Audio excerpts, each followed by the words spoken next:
परमात्मने नमः।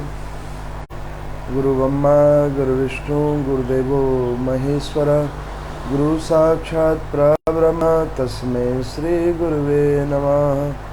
हरे कृष्णा कृष्णा कृष्णा हरे हरे, हरे राम राम राम हरे हरे। श्री ब्रह्म पुराण की कथा। इस कथा को चलते हुए आज गत तीसरा दिवस है। इस तीसरे दिवस की कथा के अंदर में सर्वप्रथम श्री लोमहर्षण सूत जी के द्वारा नैमिषारण्य तीर्थ में 88,000 ऋषियों को बतलाए गए ब्रह्मा जी की सृष्टि का निरूपण आवरण, जिसकी कथा मैंने कल आपको सुनाई थी।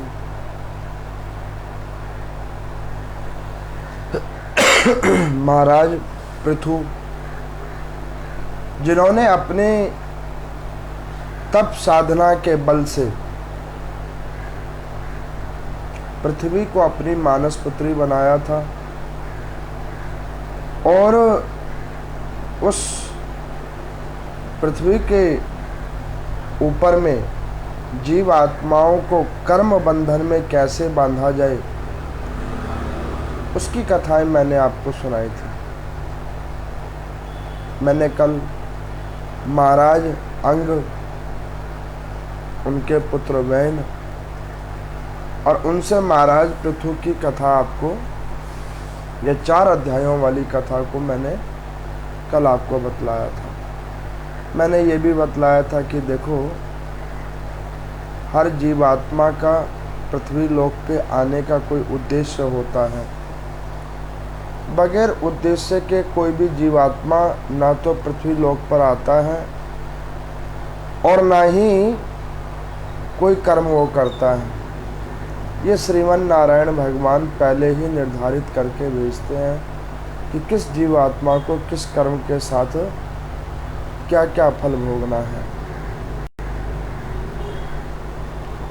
कल मैंने रामकृष्ण परमहंस की भी कथा आपको सुनाई थी।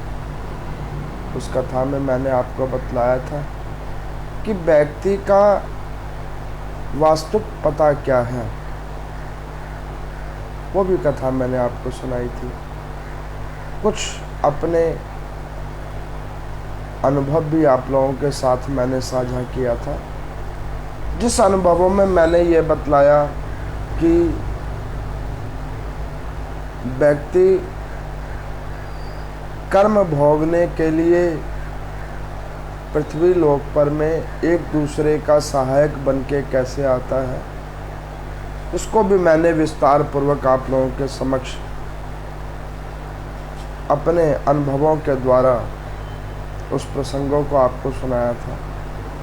अब आज की कथा में लोमहर्षण सूत जी से नैमिषारण्य तीर्थ में 88,000 ऋषियों ने पूछा कि प्रभु, अब कृपा करके महाराज पृथु के बाद में क्या हुआ, उसकी कथा आप हमें कहिए। तो यहाँ पर वो कहने लगे, महाराज लोमहर्षण सूत जी कहने लगे कि हे मुनियों, महाराज पृथु के द्वारा पृथ्वी को जब अपना मानस पुत्री बना लिया और उस पृथ्वी के ऊपर में जीव आत्माओं को कर्म भोगने के लिए नाना प्रकार के कार्य क्षेत्र खोल दिए हर जीवात्मा के लिए, तब उस पृथ्वी के ऊपर में जीवात्मा कर्मों को भोगने लगे। उस कर्मों को और सुलभ तरीके से भोगने के लिए मनवंतर बनाए गए। मनवंतर बनाए गए, युग बनाए गए। तो इस ब्रह्म पुराण के अंदर में 14 मनवंतर का बहुत ही संक्षिप्त वर्णन है। वस्तुत रूप में अभी मैंने मार्कंडेय पुराण में आप लोगों को 14 मनवंतर की मैंने कथा बृहत रूप में सुनाई थी। उसी 14 मनवंतर की कथाएं हैं। भगवान ब्रह्मा जी के द्वारा मनुओं की कथा, श्रीमन नारायण भगवान के द्वारा उत्पत्तित मनुओं की कथा, उन मनुओं के द्वारा किस किस प्रकार से सृष्टि की उत्पत्ति होनी, उसका बहुत ही संक्षिप्त वर्णन इस ब्रह्म पुराण के अंदर में किया गया है कि कौन कौन से मनवंतर हुए हैं, कौन कौन से मनु हुए हैं। तो 14 मनु हैं और ऐसे ही 14 मनवंतर हुए हैं,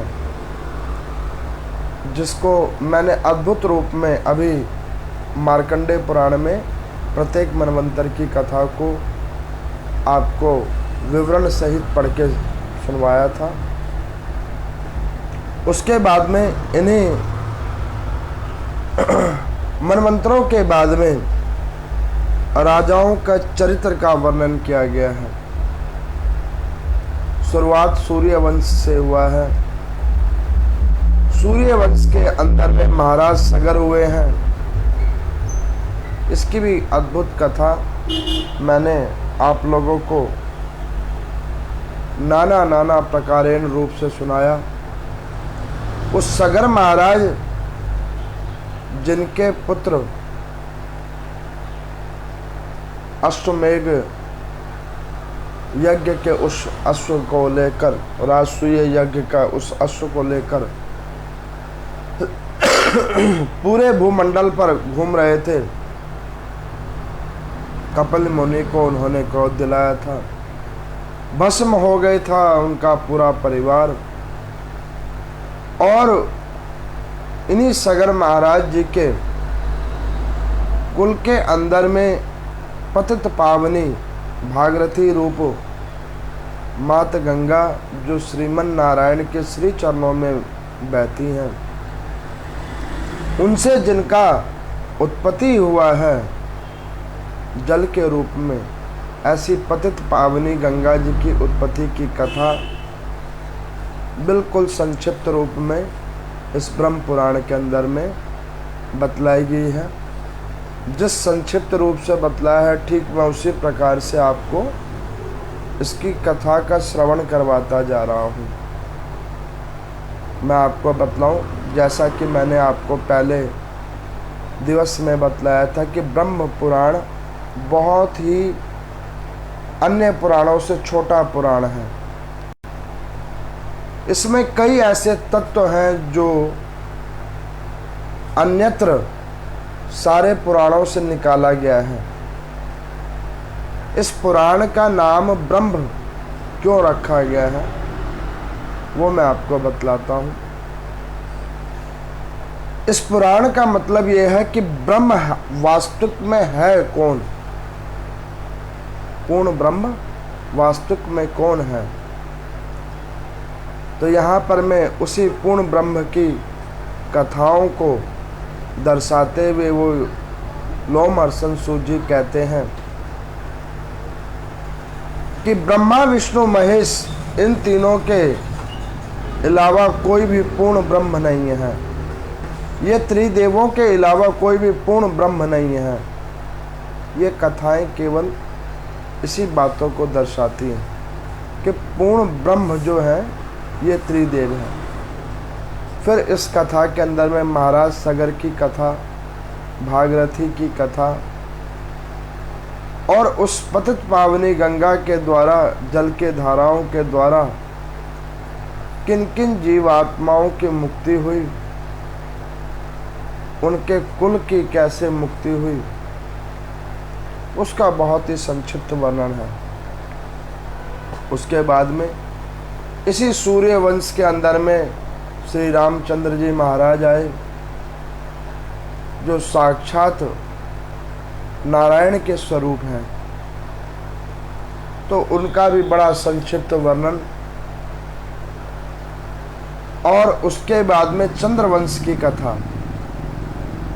उस चंद्रवंश की कथा के अंदर में भगवान श्री कृष्ण के अवतार की संक्षिप्त वर्णन। इक्ष्वाकु वंश की कथा, उस इक्ष्वाकु वंश के अंदर में गंधर्व, यक्ष आदियों की उत्पत्ति की बिल्कुल संक्षिप्त कथा। तो इस प्रकार से कई अध्याय जिनमें बिल्कुल संक्षिप्त रूप में बतलाया गया है, लेकिन मैंने फिर भी बृहद रूप में उसके ऊपर में कई वीडियोस बनाकर आपको पीछे के वीडियोस में सुन सकते हैं। उनमें मैंने यहाँ पे केवल नाम ले लेके उन वंशों के बारे में बतलाया गया है, लेकिन मैंने हर एक वंश का अच्छे से उसका प्रासंगिक रूप में आप लोगों को उस कथाओं को श्रवण करवाया है। अब इन्हीं राजाओं के वंशावली के अंदर में दक्ष प्रजापति की कथा भी है, जिसमें माता सती की उत्पत्ति, भगवान शंकर से विवाह और उन्हीं भगवान शंकर को माता सती का वियोग, ये बिल्कुल संक्षिप्त रूप में है, लेकिन मैंने फिर भी इसको बड़े ही प्रासंगिक रूप में पीछे की कथाओं में सुनाया है आपको बड़े अद्भुत तरीके से।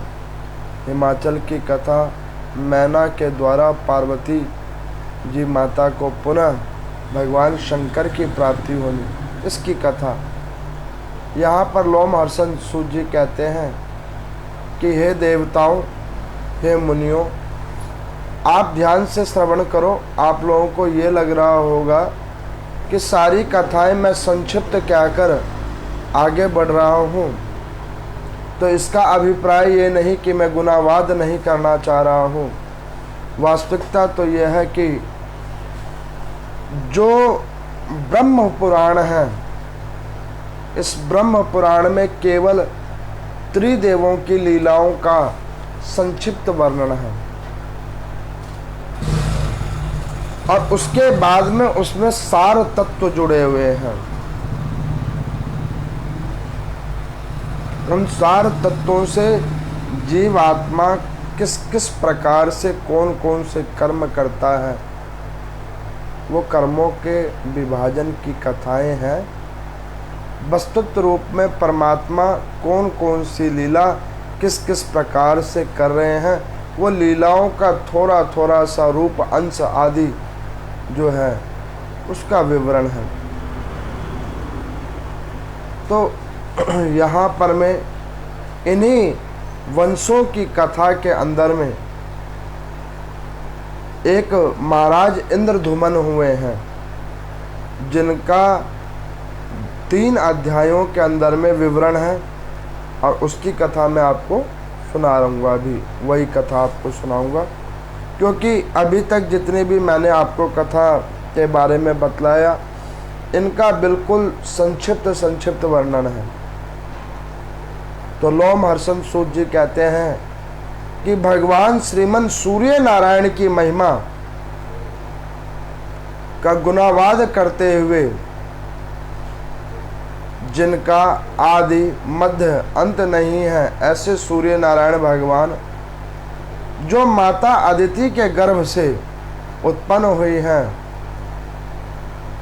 उन्हीं सूर्य नारायण भगवान के वंशावली के अंदर में एक महाराज हुए इंद्रधुमन। ऐसे अद्भुत महाराज जो स्वयं इंद्र के समान वो देखने में लगते, और इंद्र के समान ही प्रतापी, सत्यनिष्ठ, कर्मनिष्ठ और धर्मनिष्ठ वो महाराज थे। उन महाराज ने कई हजार वर्षों तक इस पृथ्वी लोक के ऊपर में परमार्थ को साथ रखकर इस पृथ्वी को अपनी प्रजा के समान, पुत्र के समान, संतान के समान उस राज्य का उपभोग किया। बहुत कल्पों तक उपभोग करने के बाद, नाना प्रकार के धर्मनिष्ठ कार्यों को करने के बाद, एक बार उनके मन में विचार आया कि जीवन में मैंने नाना प्रकार के उत्तम कर्म किए, मंदिर बनवाए, तालाब, पोखर, अन्न, वस्त्र, गरीबों की सहायता, साधु जनों की सहायता, सेवा भाव, सनातन धर्म के प्रति सद्भावना, ऐसे मैंने कई उत्तम कार्य किए। वस्तुत रूप में मैंने अपने जीवन काल में केवल हरि भजन कभी नहीं किया। उस हरि भजन की लालसा को लेकर महाराज इंद्रध्युमन अपनी राजगद्दी पे अपने पुत्र को बिठाकर, अपने पुत्र वीरसेन जी को बिठाकर वो महाराज इंद्रध्युमन अपने राज्य से दक्षिण दिशा की ओर गए। जब वो अपने राज्य से दक्षिण दिशा की ओर गए तो लवण्य युक्त जल की धाराओं वाली धारा, जिसको समुद्र कहते हैं, सागर कहते हैं, उस समुद्र और उस सागर के निकट इंद्रध्युमन जी महाराज पहुंचे और उस सागर के किनारे बैठकर उन्होंने मन में विचार किया कि ये प्रभु की कैसी लीला है कि एक जगह खारा जल है और उसी के कुछ कोसों दूरों पे पृथ्वी से निकला हुआ जल कितना मीठा है। एक ही नारायण भगवान के अंदर से निकला हुआ ये जल एक जगह खारा है और एक जगह मीठा है। ये कैसी कृपा है प्रभु की। अब इस प्रकार से उन्होंने विचार किया, मंथन किया, तो उन राजा ने ये सोचा कि इसका मतलब ये है कि परमात्मा हर जगह हर प्रकार अपने इच्छा अनुसार जीव कल्याण के लिए उक्त समय पर में परिवर्तित कर करके प्रभाव डालते हैं। अब जब ये विचार उनके मन में आया तो उस समुद्र के किनारे वो महाराज बैठ गए और जब वो वहाँ पर बैठे तो उन्होंने कुछ ही दूर से गर्ग मुनि जी को आते हुए देखा। ये गर्ग मुनि कौन है? ये गर्ग मुनि चंद्रवंशी कुल के कुल गुरु हैं। उनको आता देखकर महाराज इंद्रध्युमन ने उनके चरण स्पर्श किए और उन्होंने कहा कि प्रभु आप मुझ पर कृपा कीजिए। तो उन्होंने कहा कि आपके ऊपर हम क्या कृपा करें? तो उन्होंने कहा कि प्रभु आप कुछ ऐसी कृपा मुझ पर कर दीजिए, ऐसा अनुग्रह अपना कर दीजिए कि मैंने पूरे जीवन कल्प में केवल और केवल न्यायिक कर्मों को करते हुए इतने समय तक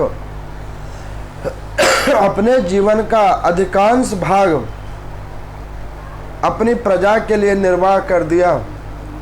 अब ये बचे हुए समय कल्प को मैं परमात्मा को देना चाहता हूँ। तो ये मेरा बचा हुआ जीवन कल्प सार्थक हो जाए और मुझे प्रभु की प्राप्ति हो जाए, तो मुझे कोई ऐसा उपाय बतला दीजिए। ये कथा इन 15-16 अध्यायों के अंदर में केवल एक यही कथा जो है सो सार तत्व रूप में है और बृहत रूप में है। और ये कथा उन सभी श्रद्धालुओं के लिए है, उन सभी भक्तजन शिष्यजनों के लिए है जो लोग ये कहते हैं कि हमारा जीवन का अधिकांश समय गृहस्थ आश्रम को भोगते भोगते निकल चुका है। अब ये अंतिम समय में हम कहाँ जाएं, क्या करें, ये कथा उनके लिए है। जो प्रश्न आप लोगों के मन में है उसी प्रश्न का उत्तर प्राप्त करने के लिए महाराज इंद्रध्युमन ने गर्ग मुनि जी से पूछा था। तो गर्ग मुनि ने कहा कि हे महात्मन,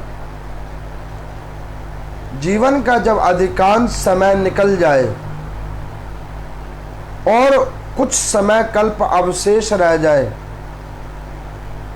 शरीर की शक्ति भी क्षीण होने लगे और ध्यान, उपासना, व्रत, तप, यज्ञ में भी अगर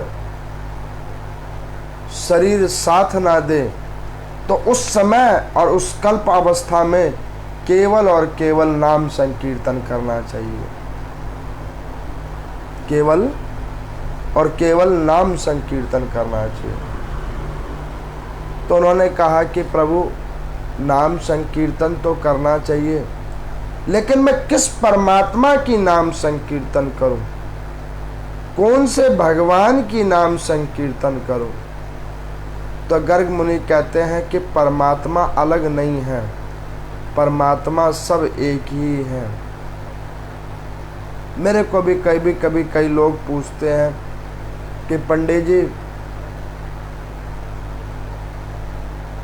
हमारे सनातन धर्म में कोई राम की पूजा करता है, कोई घनश्याम की पूजा करता है, कोई देवी की पूजा करता है, कोई शंकर की पूजा करता है, कोई हनुमान की पूजा करता है, कोई काली की पूजा करता है, कोई भैरव की पूजा करता है, अन्यत्र और कई सारे देवी देवता हैं जिन जिन की जीवात्मा पूजा करता है। इतना बटा हुआ है सनातन धर्म। तो मैं आपको बतलाऊं, सनातन धर्म बटा हुआ नहीं है, बिल्कुल बटा हुआ नहीं है। ये केवल एक सनातन ही धर्म है ऐसा जो जीव आत्मा को जोड़ने के लिए नाना प्रकार परमात्मा रूप लेकर बैठे हैं। ये सनातन धर्म ही है। जैसे एक छोटा बच्चा, मान के चलो, बड़ा जिद्दी है, बड़ा चंचल स्वभाव का। अब उस बच्चे को उसकी माता को भोजन उसके अनुरूप करके अगर खिलाना है, तो उसके लिए उसकी माता क्या करेगी? कभी चावल बना के देगी, कभी रोटी बना के देगी, कभी कुछ, ताकि किसी भी चीज को खाकर उस बच्चे की क्षुधा मिट जाए, उसकी भूख मिट जाए और उसकी शरीर के अंदर में शक्ति की संचेतना हो जाए, उसकी शरीर में वृद्धि हो। आप देखते होंगे माताएं अपने बच्चों के लिए नाना प्रकार के पकवान बनाती हैं। वो चाहे तो एक रोटी दाल भी खिलाकर कर सकते हैं, लेकिन नाना प्रकार के पकवान क्यों बनाती हैं? वो इसलिए ताकि ये नहीं तो ये सही, ये नहीं तो ये सही, इस चुनाव के पीछे वो बहुत सारी सामग्रियों को उसके आगे रखती है। लेकिन उन सारे खाद्य पदार्थों से जो शक्ति तत्व निकलता है, ऊर्जा तत्व निकलता है, वो केवल और केवल रक्त है। आप चावल खाओगे तो भी रक्त ही बनेगा, रोटी खाओगे तो भी रक्त बनेगा, फल फूल खाओगे तो भी रक्त बनेगा, चाउमीन बर्गर पास्ता खाओगे तो भी रक्त ही बनेगा। लेकिन उसको मुंह के द्वारा उधर तक पहुंचाना पड़ेगा। ठीक उसी प्रकार से परमात्मा नाना प्रकार के रूपों में बैठे हुए हैं। जिस जीवात्मा की जैसी रुचि हो, मान के चलो किसी को कृष्ण भगवान की लीलाएं अच्छी लगती हो, उनके भजन अच्छे लगते हो, किसी को श्री रामचंद्र भगवान की मर्यादा धर्मनिष्ठता अच्छी लगती हो, किसी को नरसिंह भगवान के तेज अच्छा लगता हो, किसी को भगवान शंकर का भोलापन अच्छा लगता हो, किसी को आदिशक्ति जगदम्बा के तेज में विश्वास हो, अब ये इस प्रकारों का विश्वास, चाहे जो भी हो, इसका फल जो भी हो, लेकिन एक ही निराकरण है कि आप किसी भी मार्ग में आ जाओ, मिलना आपको पूर्ण ब्रह्म को ही है। कई संप्रदायों में बतलाया जाता है निराकार रूप और साकार रूप। हमारे सनातन धर्म में कहते हैं कि साकार रूप की पहले आप पूजा करो, तब निराकार रूप पे पहुंचोगे। क्यों? उसका कारण है, एक बच्चे को पहले ABCD ही सिखाई जाती है, उसके बाद उसको डॉक्टर, इंजीनियर और अथवा जो जो वो बनना चाहता है वो उसको बनाया जाता है। आपने कभी देखा है कि बच्चा पैदा हुआ और वो शुरुआती में डॉक्टर बन गया? ABCD बगैर पढ़े ही डॉक्टर की बुक्स पढ़ने लग गया? नहीं होता ना। ठीक उसी प्रकार से जो साकार रूप है वो शुरुआती चरण है। जो लोग साकार रूप में पहले परमात्मा के प्रति स्नेह जोड़ते हैं, कोई विग्रह से स्नेह जोड़ता है, कोई नाम संकीर्तन से स्नेह जोड़ता है, कोई पाठ करके, कोई तप करके, कोई यज्ञ करके। मैंने नारद पुराण के अंदर में ये नाना प्रकार के योगों की कथा बड़े प्रासंगिक रूप में सुनाया हुआ है, और मैं आप लोगों को कहता हूँ कि कभी कभी उन पुरानी वीडियोज़ों को भी आप सुनोगे आराम से, तो कुछ चीज़ें जब आप सुनोगे तो मन को बड़ी तसल्ली होगी कि हाँ, ये तत्व का इधर सार दिया हुआ है। तो उसको सुन लेने के बाद में कई बार कई प्रश्न जो मन में उठ रहे होते हैं, तो उसका हल इन पुराणों में मिल जाता है। आपको मैं बतलाऊं ये पुराण क्यों बनाए हुए हैं। हमारे जीवन के अंदर में जितने भी प्रश्न दैनिक रूप के कर्मों के द्वारा उठते हैं, सुख दुख के द्वारा उठते हैं, उनका निराकरण केवल और केवल इन ग्रंथों के अंदर में है, इन कथाओं के रूप में है। तो उन गर्ग मुनि जी को उन्होंने कहा कि प्रभु अब मैं बताओ क्या करूं। तो गर्ग मुनि जी ने कहा कि महाराज आपके इष्ट देव कौन हैं? तो उन्होंने कहा कि प्रभु मेरे इष्ट देव जो हैं सो भगवान श्री कृष्ण है। मुझे श्री कृष्ण भगवान की चरित्रों की कथा सुनने में बड़ा आनंद आता है। तो उन्होंने कहा अच्छा, तो अब आप मुझे बताओ कि मैं भगवान श्री कृष्ण की कृपा प्राप्ति कैसे करूं? तो गर्ग मुनि ने कहा कि महाराज साकार रूप में आप भगवान की पूजा करो। तो उन्होंने कहा कि प्रभु साकार रूप में मैं किस प्रकार पूजा करूं? तो उन्होंने कहा कि आप एक विग्रह बनाओ भगवान की, एक विग्रह बनाओ भगवान की, उस विग्रह से प्रेम जोड़ो और उस प्रेम से परमात्मा के पास अपने भाव भेजो। जब इस प्रकार से उन्होंने कहा गर्ग मुनि ने, तो इंद्रधूमन जी महाराज जी ने क्या किया, स्नेह जोड़ने के लिए, प्रेम जोड़ने के लिए उन्होंने नील मणि एक उनके पास में अद्भुत रूप में उनके राज्य के अंदर में पड़ा हुआ था नीलमणि। उस नीलमणि को लेकर उन्होंने उस समुद्र के किनारे में श्री कृष्ण, बलराम और सुभद्रा जी की विग्रह बनाई है, अद्भुत मंदिर बनाया है।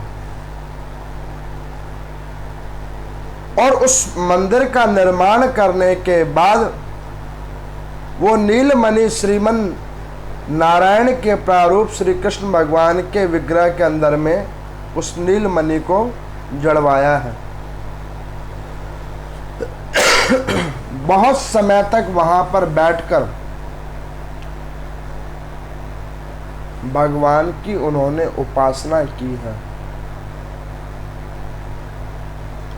और उस उपासना के ऊपर में भगवान श्रीमन नारायण प्रसन्न हो गए हैं और प्रसन्न होकर वहां पर प्रकट हुए हैं। और प्रकट होकर उन्होंने उन इंद्रधुमन जी महाराज को श्री कृष्ण भगवान ने वरदान मांगने को कहा है। तो उन्होंने प्रभु से केवल एक ही वरदान मांगा है और निवेदन किया है उनके श्री चरणों में कि प्रभु इस पुर को आप अपना पुर बना लीजिए और इसके अंदर बसने वाले इन विग्रहों में आप अपना रूप तेज दे दीजिए और इस क्षेत्र को आप अपना नाम दे दीजिए। तो भगवान श्री कृष्ण प्रसन्न हो गए हैं और उन्होंने उस क्षेत्र का नाम पुरुषोत्तम क्षेत्र रखा है और वैसे जगन्नाथपुरी रखा है। उनका नाम जगन्नाथ क्यों रखा गया? वो पूरे जग के नाथ हैं, जगन्नाथ। एक भाव ये है, एक भाव ये है कि वो इंद्रधुमन जो उस समय में पूरे पृथ्वी का राजा था, उस पूरे पृथ्वी के राजा को ऊपर में कृपा करने वाला जो एक महाराज है वही जगन्नाथ है। तो वहां पर वो जगन्नाथपुरी की महिमा को इंद्रधुमन महाराज जी की कथा के द्वारा सुनाई गई है। तो भगवान श्री कृष्ण ने कहा कि ये बात तो ठीक है, हम यहाँ पर आकर वास तो करेंगे, इस पुरी के जो कोई दर्शन करेगा उसका कल्याण भी होगा, इस पुर की कथा को कोई सुनेगा उसका भी कल्याण होगा, इस पुरुषोत्तम क्षेत्र की महिमा का कोई भी गायन करेगा, उस क्षेत्र में जो भी कोई प्रभु का नाम संकीर्तन करेगा उसका कल्याण होगा। वस्तुत रूप में हम तुम्हें एक और वरदान देना चाहते हैं, एक और वरदान मांग लो। तो उन इंद्रधुमन जी महाराज ने कहा कि प्रभु अगर आप मुझे एक और वरदान देना चाहते हैं अपनी इच्छा अनुसार, तो केवल और केवल एक वरदान और मुझे दे दीजिए कि जब भी मैं चाहूं तब तब आपके दर्शन का दीदार मुझे होता रहे। आपको पता है जगन्नाथपुरी मंदिर के अंदर में आज भी ऐसे कई सत्य भक्त हैं जो परमात्मा को सच्चे दिल से याद करते हैं, तो वो परम पिता परमात्मा उनको किसी किसी रूप में आकर दर्शन दे दिया करते हैं। ये बिल्कुल सत्य बातें हैं। अब इस कथा को जब सुनाने लगे तो सूत जी से शौनक आदि ऋषियों ने पूछा कि प्रभु एक वरदान तो मुझे समझ में आया कि जगन्नाथपुरी को सर्वश्रेष्ठ पुरी बना दिया इंद्रधुमन जी महाराज के द्वारा, उन विग्रहों को नील मणि विग्रह भी एक नाम दे दिया, वो भी उन्होंने मान लिया, लेकिन परस्पर परमात्मा आके दर्शन दे ये बात तो ठीक नहीं है।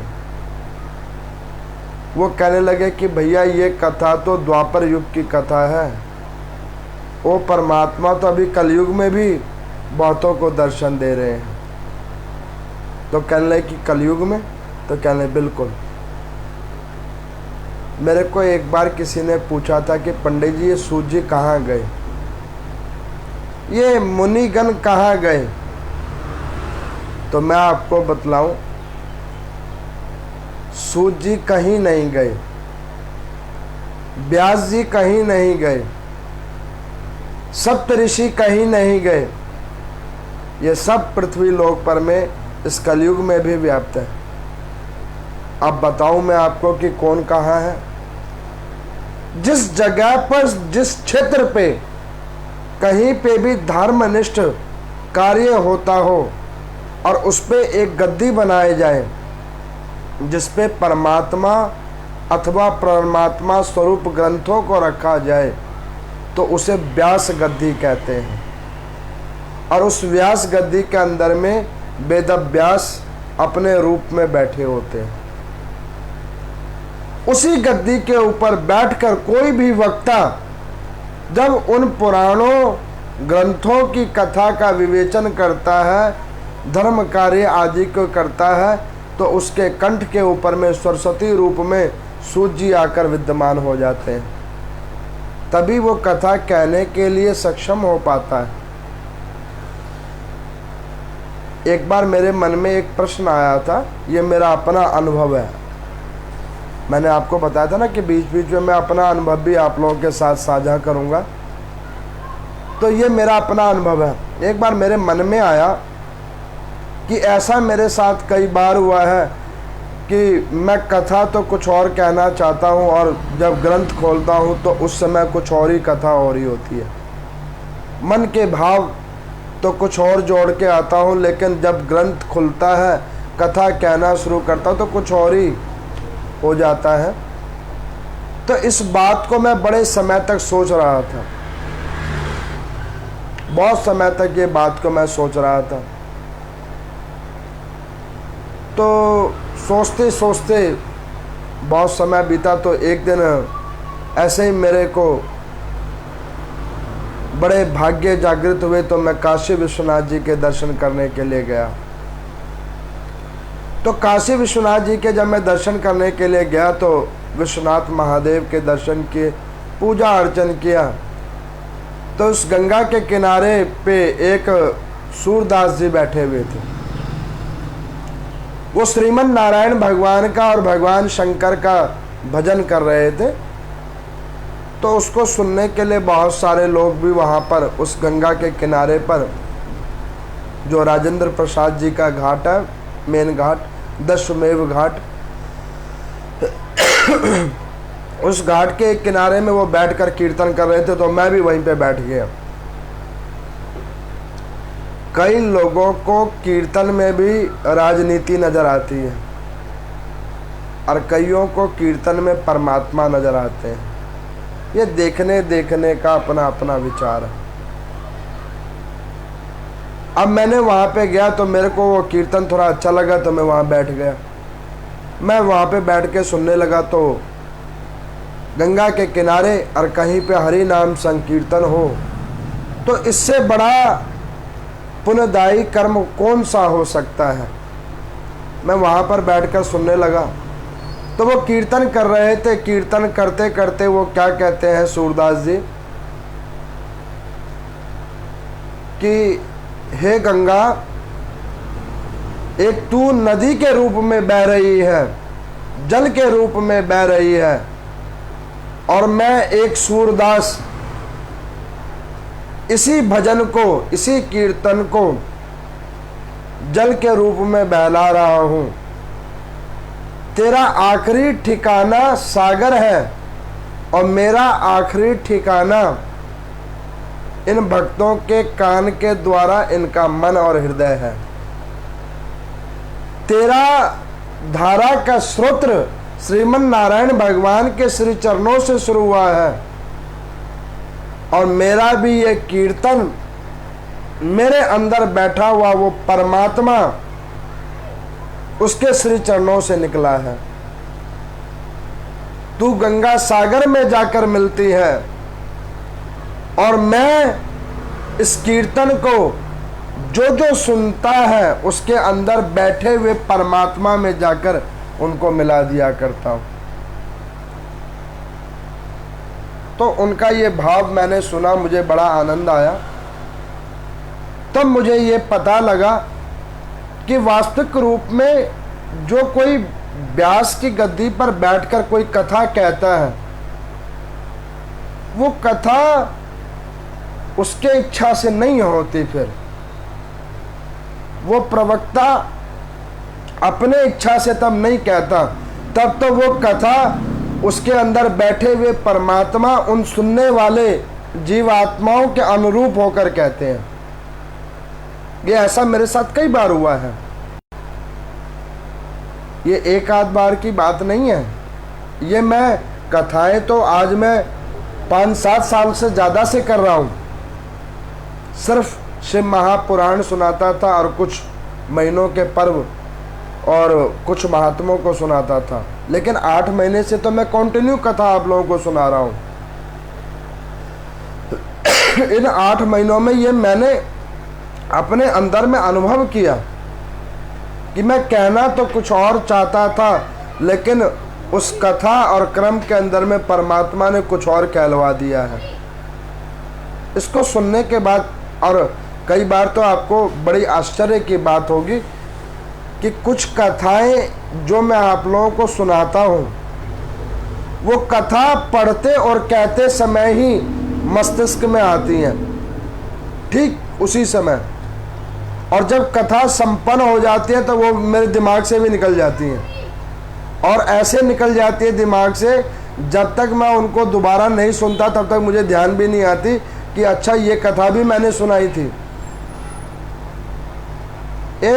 इसका मतलब ये है, इसका पूर्ण मतलब ये है कि जो हमारे धर्म ग्रंथों का जो भी कोई विवेचन करता है, धर्म उपदेश करता है, तो उस धर्म उपदेश के समय में उसके मुख पे जो वाणी पे जो सरस्वती बैठती है, तो वो सरस्वती परमात्मा के द्वारा ही बैठती है।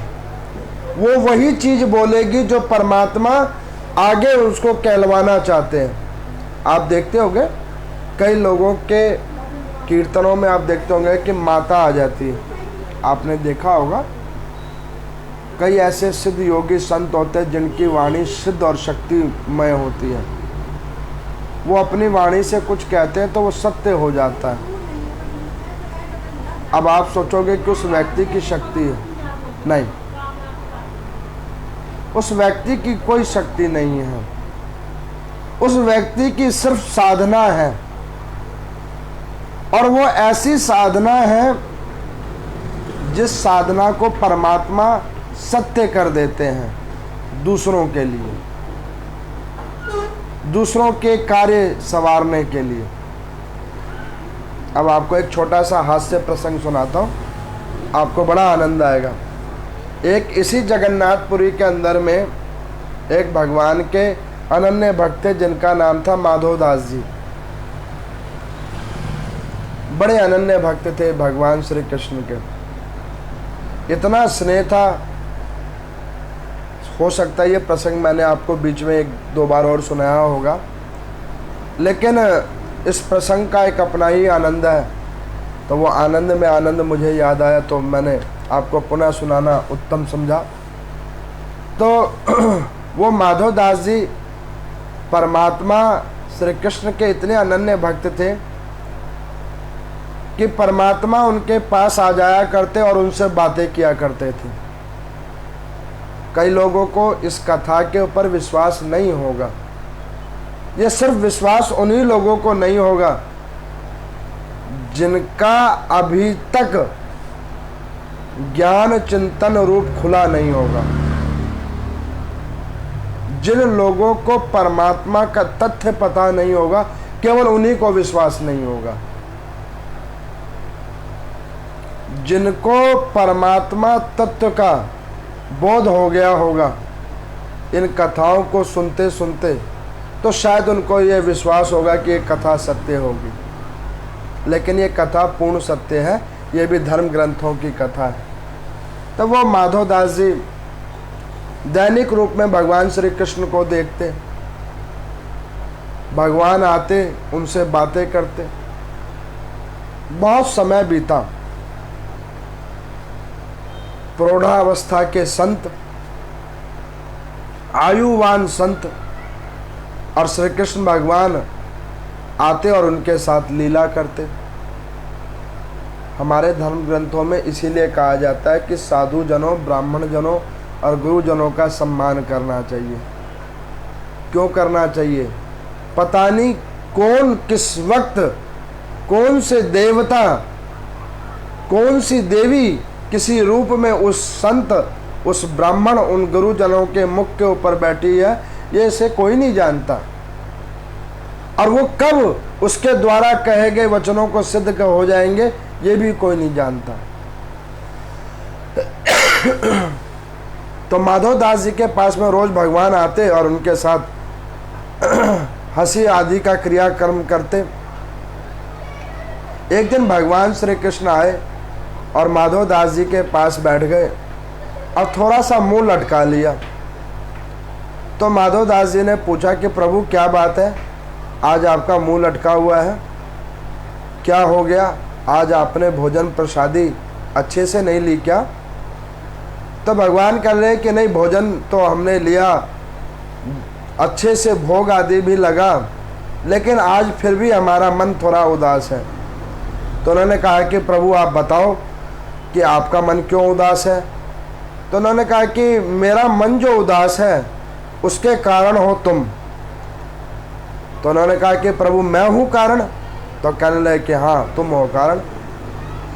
तो उन्होंने कहा कि मैं अगर कारण हूँ तो बताओ उस कारण का कोई तो सॉल्यूशन भी होगा, कोई हल तो होगा, आप वो हल बताओ तो मैं वो हल करूं ताकि आपको सुख की अनुभूति हो, आप दुखी ना रहो। क्योंकि प्रेम की एक प्रकाष्ठा है, स्नेह की एक प्रकाष्ठा है कि जिससे स्नेह कीजिए कभी उसका दिल नहीं दुखाना चाहिए। अभी आप लोगों ने पीछे देखा होगा मंदिर के अंदर में जिस दिन मार्कंडे पुराण का भोग डाला गया, कीर्तन मंडली के अंदर में कई वाद अपवाद थे। उसको शांत करने के लिए हमने कई चीज़ों को अपने सर पे लिया। क्यों लिया? मेरा उससे कोई लेना देना नहीं है, ना मुझे कीर्तन से लेना देना है, ना उन मंडलियों से कोई लेना देना है। मेरा तो सिर्फ अपना कार्य है पूजा पाठ करवाना, बस, और कोई नहीं। लेकिन मैंने फिर भी अपने ऊपर क्यों लिया? कई व्यक्तियों का दोष मैंने अपने सर पर इसलिए लिया क्योंकि उन्हें मैं दिल से चाहता हूँ, उन सारी श्रद्धालुओं को मैं दिल से चाहता हूँ और उनको मैं टूटने नहीं देना चाहता। इस वजह से मैं चुपचाप कई चीज़ों को सुन रहा था। इसका मतलब ये नहीं था कि या मुझे उत्तर देना नहीं आता था या मैं कहना नहीं चाहता था, लेकिन मैं फिर भी चुप खड़ा था। तो वो इसी वजह से चुप खड़ा था कि मैं उन लोगों को दिल से चाहता हूँ, पुनः मैं उनको जोड़ना चाहता हूँ, और कोई ध्येय नहीं है और कोई मेरे को उसमें कोई लाभ भी नहीं है, लेकिन एक स्नेह की वार्ता है। अब यहाँ पर वो माधव दास जी ने कहा कि प्रभु बताओ आपके दिल में कौन सी ऐसी बात लगी है जो मेरे द्वारा लगी है, मैं उसका निवारण करूं। तो उन्होंने कहा कि भैया देखो, जब से तुम्हारी और हमारी मित्रता हुई है तो तुम तो हो साधु, लेकिन मैं तो हूँ क्षत्रिय। भगवान श्री कृष्ण चंद्रवंश में क्षत्रिय कुल में ही उत्पन्न हुए हैं। कई लोग कहते हैं ना कि परमात्मा केवल ब्राह्मणों के ऊपर ही कृपा करते हैं या ब्राह्मण कुल में ही उत्पन्न होते हैं, तो ऐसी बात नहीं है। परमात्मा क्षत्रिय में भी आ जाते हैं, परमात्मा शूद्र रूप में भी आते हैं वाल्मीकि के रूप में, परमात्मा वैश्य में भी आते हैं वामन रूप लेके, ऐसे परमात्मा कपिल मुनि भी बन के आते हैं वैष्णव बनकर। तो परमात्मा कोई वर्ण में नहीं बटा हुआ है। तो उन्होंने कहा कि देखो तुम तो हो साधु और मैं हूँ क्षत्रिय। अब भाई साधु तो सिर्फ भजन करे कीर्तन करे, लेकिन मैं हूँ क्षत्रिय। और तुम्हें पता है मैं ऐसा क्षत्रिय हूँ जो मेरा स्वभाव भी बड़ा चंचल है। इस ब्रह्म पुराण की कथा के अंदर में परमात्मा की इन्हीं लीलाओं का रसोस्वादन है जो मैं आपको कथाएं सुना रहा हूँ। तो उन्होंने कहा कि ठीक है, तो आप बताओ क्या करें। तो उन्होंने कहा कि देखो भैया तुम तो नाम संकीर्तन करते हो, तुम्हारे साथ रहने में मेरे को कुछ मज़ा नहीं आता। तो उन्होंने कहा कि प्रभु बताओ तो मज़ा कैसे करें, आपको क्या मेरा कीर्तन अच्छा नहीं लगता क्या? तो आप कहो तो मैं नाचने लगूं। तो उन्होंने कहा कि नहीं नहीं, तुम बूढ़े हो चुके हो, नाचोगे क्या? नाचो वाचो मत। एक काम करो, आज हमारा दिल कराया है चोरी करने का, आज साथ मिलकर चोरी करें। अब उन माधव दास जी महाराज ने कहा कि प्रभु, मुझे नाचने के लिए कहते तो मैं नाच लेता, किसी से कुछ मांगने के लिए कहते तो मैं मांग लेता, और तो और आप कहते कि भाई कोई चलिया कर लो, कोई जप कर लो, तप कर लो, अनुष्ठान कर लो, इतने दिन तक उपवास कर लो, इतनी तपस्या कर लो, तो वो तो मैं कर लेता, लेकिन ये चोरी कर लो, ये चोरी मैं कैसे करूँगा? ये भगवा वस्त्र पहनकर मैं चोरी करूँगा तो करूँगा कैसे? तो भगवान कहने लगे कि भैया देखो, अब जो भी कुछ करो, मेरा तो आज दिल आ गया है चोरी करने का, चोरी करेंगे। तो माधव दास जी कहने लगे कि प्रभु एक बात है, इतनी आपकी उम्र हो गई, कई पुरों के आप मालिक बन गए, लेकिन चोरी करने की आपकी आदत नहीं गई। भगवान कहते हैं कि देखो, सब चीज़ चली जाती है लेकिन आदत नहीं जाती है। और उस दिन कीर्तन में यही तो समस्या थी, कुछ आदतों के पीछे ही तो हम भी फंसे हुए थे। आदतें, उम्र बीत जाती है लेकिन आदतें नहीं जाती। अब वो परमात्मा ने कहा कि भैया देखो ऐसा है, अगर तुम हमें प्रश्न देखना चाहते हो तो आज चलो चोरी करते हैं। तो उन्होंने कहा चोरी? हाँ चोरी। अब उन्होंने कहा कि प्रभु देखो, चोरी तो मैंने कभी करी नहीं, साधु हूँ, वैष्णव हूँ, अब आप इस बुढ़ापे में चोरी करवा रहे हो, तो बताओ अब मैं क्या चोरी करूँ? क्योंकि भक्ति की एक और बड़ी महानता है त्याग, अपना समर्पण परमात्मा के प्रति। तो उन्होंने कहा कि देखो, ये जो क्षेत्र है ना, कहने लगे बिल्कुल क्षेत्र है, इस क्षेत्र में वो जो राजा है, कहने लगे कि हाँ एक राजा भी है। प्रभु वो मेरा ही शिष्य है, बताओ। तो उन्होंने कहा कि देखो, शिष्य है वो बात नहीं करनी, मेरे को उस राजा का जो बहुत प्रिय बगीचा है ना, उस बगीचे में दशहरी की आम लगी हुई है, बगीचे के अंदर में दशहरी के आम लगी हुई है। भगवान जगन्नाथ को इस आषाढ़ महीने के अंदर में दशहरी आम चढ़ाने का प्रावधान है, सत्तू चढ़ाने का प्रावधान है। कई संतों ने इस कथा को कुछ अलग रूपों से सुनाया हुआ है, लेकिन इस आषाढ़ मास में इस कथा की यही महानता है, वास्तविक रूप यही है। ये मैंने 2 दिन पहले पढ़ी थी, तो मैं आपको अब प्रसंग रूप में सुना रहा हूँ। और मैंने भी इसको दूसरे रूप में सुनाया हुआ है, जो अन्यत्र साधु महात्मा लोग सुनाते हैं, लेकिन वास्तविक कथा ये है। तो दशहरी आम है, वो तुम्हारे राजा के हैं, तो वहाँ से उन्होंने कहा कि अरे प्रभु, उसके लिए आप मुझे चोरी करवा रहे हो, आप कहो तो मैं वैसे खरीद के ले आता हूँ, आपको दशहरी आम खाना है तो कह दो तो मैं ले आता हूँ। अब यहाँ पर सूत जी भगवान से शौनक आदि ऋषियों ने पूछा कि भगवान जो त्रिभुवन स्वामी हैं, जो उस वृक्ष को उगाने वाले हैं, जो उस फल को उगाने वाले हैं, वो आम की लालसा कर रहे हैं, ऐसे कौन से त्रिभुवन स्वामी हैं? तो सूत जी हंसते हुए कह रहे हैं कि ये तो परमात्मा जीवात्मा के भाव को देखना चाह रहे हैं, प्रेम को देखना चाह रहे हैं, और उस प्रेम के पीछे वो चोरी भी करवाना चाह रहे हैं, और तो कुछ नहीं है। उन्होंने दशहरी आम नहीं खाना, उन्होंने तो भाव देखना है। अब उन्होंने कहा कि प्रभु दशहरी आम? उन्होंने कहा हाँ दशहरी आम। तो उन्होंने कहा कि एक काम करो कि वो तुम चलो और वो दशहरी आम खरीदो नहीं, हमें चोरी करके ला के दोगे तो उसमें हमें आनंद मिलेगा। अब उन साधु जी ने सोचा कि भैया ये तो बड़ी समस्या है, ऐसी हरि की कृपा हुई, थे साधु बन गए चोर। ये भी हरि की कृपा है कि कोई चोर होता है तो साधु बन जाता है, और कोई साधु होता है तो चोर बन जाता है, ये सब हरि की कृपा है। उन्होंने कहा कि प्रभु देख लो, एक बार और सोच लो, इस काम के अलावा कुछ और आप कहो तो मैं वैसे कहीं से खरीद के लेके आपको भोग लगा देता हूँ, और कहो तो मैं राजा साहब को कहता हूँ तो वो तोड़ के मेरे को दे देंगे, आप जितने आम चाहो उतने मैं ला देता हूँ। उन्होंने कहा नहीं नहीं, ऐसे नहीं, हमें तो चोरी वाला चाहिए। आज चोरी करने का दिल आया है। परमात्मा कभी चोरी नहीं करते।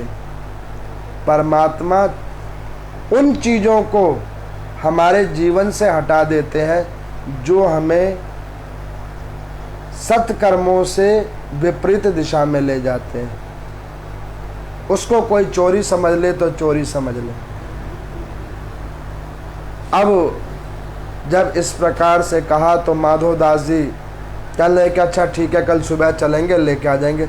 उन्होंने कहा देखो कल सुबह क्यों जाओगे, खाने का दिल अभी आया है, अब जाओगे कल सुबह, सोनी अभी चलो। अब माधोदास जी ने कहा कि प्रभु आपको तो चारों तरफ दिखता है, आपके एक नेत्र में सूर्य नारायण है, दूसरे में चंद्र भगवान है, लेकिन मेरे तो दोनों आंखें बूढ़ी हो गई हैं, उससे साफ दिखता भी नहीं है। उन्होंने कहा चलो हम तुम्हारा हाथ पकड़ के लेके चलेंगे और उस बगीचे तक लेके चलेंगे। इस पृथ्वी लोक के ऊपर में अगर किसी ने हमारा हाथ पकड़ रखा है तो इस परम पिता परमात्मा ने हाथ पकड़ रखा है। वो हाथ पकड़ के हमें लेके चल रहे हैं, जहाँ उनकी इच्छा है वहाँ वो ले जा रहे हैं, और उस प्रकार से जो उनके मन अनुसार है वो कर्म हमसे करवा रहे हैं। ये दशा सिर्फ उन वैष्णव जनों के लिए है जिन्होंने अपना ये मन और शरीर परमात्मा को दे दिया है। अब यहाँ पर वो लेके आ गए। अब उन्होंने कहा कि प्रभु देखो मैं तो बूढ़ा आदमी हूँ और इस पेड़ पे मैं बुढ़ापे में चढ़ूंगा कैसे। तो उन्होंने कहा कि अच्छा एक काम करो, ये जो थोड़ा सा आम का पेड़ जो थोड़ा लदा हुआ है आमों से, ये थोड़ा झुका हुआ भी है, इसके ऊपर चढ़ जाओ। उन्होंने कहा कि प्रभु अगर ये टूट गया तो। उन्होंने कहा कि घबराओ नहीं, हम नीचे खड़े हैं, हम तुम्हें पकड़ लेंगे। इस जीवन के अंधकार के अंदर में जो लोग ये सोचते हैं कि अगर मैं कहीं पे डूब गया, अगर मैं कहीं पे विफल हो गया तो मेरा क्या होगा, तो वो सबसे बड़े मूर्ख हैं। उन्हें अभी भी प्रभु पे विश्वास नहीं है कि वो हाथ खोलकर नीचे खड़े हैं, आपके पीछे खड़े हैं, आपके आगे खड़े हैं कि तू निर्विघ्न होकर अपना काम कर, अगर तू गिरेगा तो मैं अपने दोनों हाथ खोलकर तेरे लिए खड़ा रहूँगा, तुझे मैं कभी गिरने नहीं दूंगा। यह प्रभु का एक विश्वास है जो उनमें विश्वास करते हैं। माधवदास जी ने कहा कि प्रभु अब तो आप चलो, ठीक है, अब आपकी जो राजी सो राजी। चढ़ गए आम के पेड़ के ऊपर में। अब वो पेड़ पे चढ़ गए तो उस पेड़ के ऊपर में एक, आप लोगों ने देखा होगा दशहरी आम कैसी होती है, ग्रीन और येलोइश होती है। वैसे तो दशहरी आम सारी ही मीठे होते हैं, लेकिन उसी दशहरी आम में ग्रीन के ऊपर में थोड़ा येलो और थोड़ा सा रेड होता है ना, लालिमा वाला आम, वो ज़्यादा मीठा होता है। और वो पूरे वृक्ष में 2 ही 4 फल लगते हैं। ये कई चीज़ों को दर्शाता है। जीवन में हर प्रकार के सुख दुख आते हैं, लेकिन परमात्मा के प्रति साधना के कुछ ही क्षण होते हैं जो उसको समझ सके। तो श्री कृष्ण भगवान ने कहा कि देखो अब आप इस पेड़ पे चढ़ो। वो चढ़ गए। उन्होंने कहा कि प्रभु अब बताओ कौन से वाला आम खाओगे, तो वही तोड़ेंगे, क्योंकि शाम हो गई है और शाम को वृक्षों को हाथ नहीं लगाना चाहिए, ये भी आपका रूल है। लेकिन अब क्या करें, जिनके परमात्मा ही चोर होएं और चोरी करवाए तो उनके लिए नियम क्या और निष्ठा क्या, आप बताओ कौन सा फल तोड़े। और भगवान नीचे खड़े होकर हंस रहे हैं। आप देखो परमात्मा सदैव हंसते रहते हैं और जीवात्मा सदैव रोता रहता है। क्यों? जीवात्मा अपने कर्मों को देखकर रो रहा होता है, अब परमात्मा उन कर्मों को कैसे विमुक्त करेंगे, इसलिए वो उसको देखकर हंस रहे होते हैं। अब वो पूछने लगे कि प्रभु बताओ कौन से वाला आम तोड़ूं। उन्होंने कहा कि देखो वो जो तुम्हारे सर के ऊपर में, ठीक ऊपर में है, हाथ बढ़ाओ, वो लाल और पीला और हरा तीनों रंग का जो समृत आम है, तुम वो वाला आम तोड़ लो। हम वही आम खाएंगे। अब माधव दास जी ने हाथ मारा तो एक उसके साथ वाला आम गिर गया। भगवान बोले ये वाला नहीं, ये वाला। अब वो संत थे, डर भय कभी उन्होंने सीखा नहीं था और थोड़ी ऊंचाई पे थे तो जोर से बोलते थे। अब उस बगीचे का जो रखवाला था उसने क्या किया, देखा भाई बगीचे में रात को चोर आ गया है।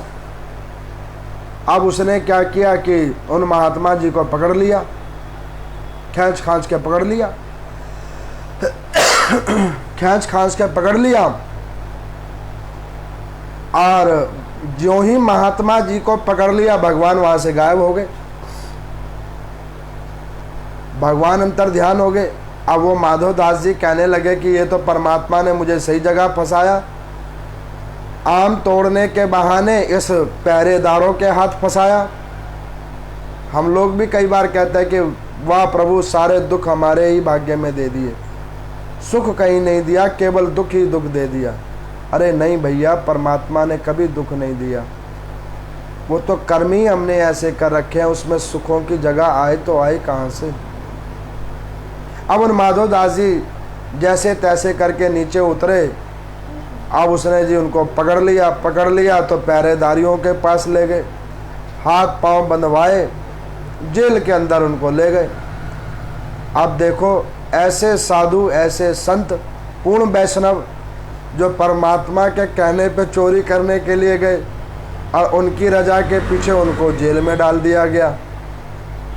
अच्छा, परमात्मा ने उस रात एक भी बार माधव दास जी को दर्शन नहीं दिए। ब्रह्म मुहूर्त हुई तो उन्होंने जी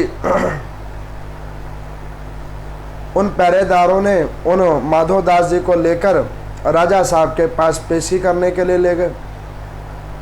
अब राजा जी ने जब भी उस पहरेदार को देखा कि हमारे गुरुजी के हाथ पैर बांध रखे हैं इस पैरी ने, उनको बड़ा क्रोध आया। उन्होंने पहरेदारों को मृत्यु दंड देने का घोषणा की कि भैया इन पहरेदारों को मृत्यु दंड दिया जाए, हमारे गुरुजी के हाथ और पैर बांध दिए इन्होंने। बड़ा क्रोध उठा। तो माधव दास जी ने कहा कि महाराज, इसको कुछ मत कहो, इनका कोई दोष नहीं है, दोषपूर्ण कार्य तो हमने किया है, इनको कोई दंड मत दो। तो उन्होंने कहा कि गुरुदेव क्या क्या ऐसा हुआ है। उन्होंने कहा अरे तुमको बताते हैं, बड़ी लंबी कथा है। अब उन्होंने कहा ठीक है बताओ। तो फिर गुरुदेव के हाथ वगैरह खोले, स्नान ध्यान करवाया, पूजन अर्चन किया गुरुदेव भगवान का। उन्होंने कहा कि बेटा क्या बतलाएं, चोर की यारी और चोर की दुश्मनी दोनों ही खराब है। कहने लगे गुरुदेव आपका चोरों से कब से पाला पड़ गया। उन्होंने कहा कि छोटे मोटे चोर से पाला पड़ा होता तब तो कोई इलाज भी होता, ये तो पूरे सृष्टि का जो चोर है, जो ये कन्हैया है, वही मेरा यार है, उसी के चक्कर में कल मैं फंस गया। तो उन्होंने कहा कि गुरुदेव उनके चक्कर में। तो वो कहने लगे बिल्कुल उनके चक्कर में। कहने लगे क्या हुआ। उन्होंने कहा कि बेटे तेरे जो वो बगीचे में वो पेड़ है उसके ऊपर एक वो फल लगा हुआ है, उस फल के खाने की इच्छा मेरे ठाकुर को हो गई और वो भी कहने लगे चोरी करके लाओ तब मैं खाऊंगा। उनकी इच्छा रखने के लिए मैं पेड़ पे चढ़ा, चोरी करी और तेरे पहरेदारों ने मुझे पकड़ लिया। अब जब ये बात को सुना तो उसको सुनकर राजा साहब बैठकर रोने लगे। कहने लगे कि आज मेरे ऐसे दिन जगे, परमात्मा की दी गई संपत्ति परमात्मा ने ही अभिलाषा की, वह भी गुरु की कृपा से। और मेरा भाग्य देखो कितना खोटा कि श्रीमन नारायण भगवान बगीचे तक आए, मेरे महल में नहीं आए। और अभिलाषा भी करी तो एक फल की अभिलाषा की, और मेरे बगीचे में आने के बाद बगैर दर्शन के मैं ऐसे सोता रह गया। और जब गुरु कृपा हुई तो हाथ में बंधन बांधकर उनको सामने खड़ा किया।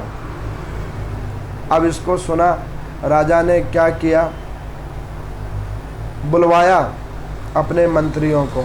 उन्होंने कहा कि एक काम करो, उस बगीचे में कितने पौधे हैं? उन्होंने कहा कि महाराज उस बगीचे में 100 पौधे हैं। कितना क्षेत्रफल है? उन्होंने कहा कि इतना क्षेत्रफल है।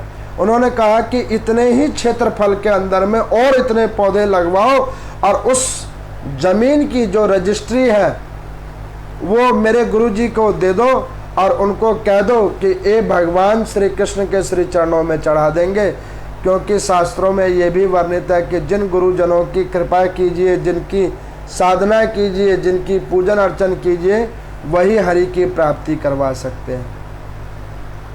पूरे क्षेत्र का जो है उन्होंने वो रजिस्ट्री दे दी कि ये आज से जगन्नाथ भगवान का है। राजा स्वयं पेड़ पे चढ़े, जो भगवान ने कहा था वो फल तोड़ा, गुरु जी के चरणों में रखा, कहा कि गुरुदेव मेरे ऐसे भाग्य नहीं, लेकिन आपके द्वारा ही सही परमात्मा को ये भोग लगे, मेरी यही बड़ी कृपा होगी। अब वो माधव दास जी अपने कुटिया में आए और वहाँ पे भगवान पहले से आकर बैठे हुए थे और भगवान हंस रहे थे। उन्होंने कहा, क्यों माधव दास जी, रात कैसी बीती? तो माधव दास जी ने कहा कि जिसका भगवान ही चोर हो तो रात कैसी बीतेगी? भाई तुम्हारा जन्म हुआ जेल में, तो मेरी रात अगर जेल में बीत गई तो क्या हो गया? ये सब हास्य भाव की कथा है। ये वही समझ सकता है जो परमात्मा में इतनी निष्ठा रखता हो, नहीं तो उसे ये एक प्रासंगिक कथा ही समझ में आएगी। अब उन्होंने कहा कि मेरी तो चाहे जो रात बीती सो बीती, तुम्हारे को क्या मिला? भगवान कहने लगे कि मेरे को तो कुछ नहीं मिला। तो वो कहने लगे कि ठाकुर आपको कुछ नहीं मिला, लेकिन मैं खाली हाथ नहीं आया हूँ। आपके प्रेम के पीछे मैंने अपने शिष्य को कहा, आप एक आम की अभिलाषा कर रहे थे, ऐसे मैंने कई सौ पेड़ लगे हुए बगीचा ही आपके नाम करवा के आया हूँ। इस बात को सुना, परमात्मा को बड़ा आनंद आया। उस राजा के ऊपर में परमात्मा ने इतनी कृपा की कि अंतगत्वा उनको मुक्ति प्रदान की गुरु की कृपा से। माधव दास को बैकुंठ में वास दिया हरि नाम संकीर्तन की प्रभाव से। ठीक उसी प्रकार से गर्ग मुनि के कहने पर उस इंद्रधुमन जी महाराज ने जगन्नाथ भगवान का वो मंदिर बनवाया, पुरुषोत्तम क्षेत्र के नाम से उस क्षेत्र को विख्यात करवाया और वहाँ पर प्रभु की अनंत अनंत पूजा की और उसी की पूजा करते करते अपने शरीर उन श्री जगन्नाथ भगवान में वो विद्यमान हुए हैं। ये है आज की कथा और सार तत्व ये है कि जो कोई परमात्मा में पूर्ण निष्ठा करता है, प्रेम रखता है, विश्वास रखता है, उसके लिए तो परमात्मा चोर भी बन जाते हैं। उसके लिए परमात्मा कुछ भी करने के लिए तैयार हो जाते हैं। उसके लिए परमात्मा संत और गुरुजन भी बन जाते हैं। ये है आज की कथा का सार तत्व। आप सब लोगों को, मुझे आशा है कि आप सब लोगों को ये कथा समझ में आई होगी और इसका पूर्ण रूप से आप लोगों ने आनंद भी लिया होगा। और आनंद लेने के बाद में जितना यथासंभव हो सके ओम नमो नारायण का आप लोग सब लोग आनंद के साथ में जाप कीजिए, नाम संकीर्तन कीजिए, जिससे आपका और आपके परिवार का कल्याण हो सके। ओम नमो नारायण।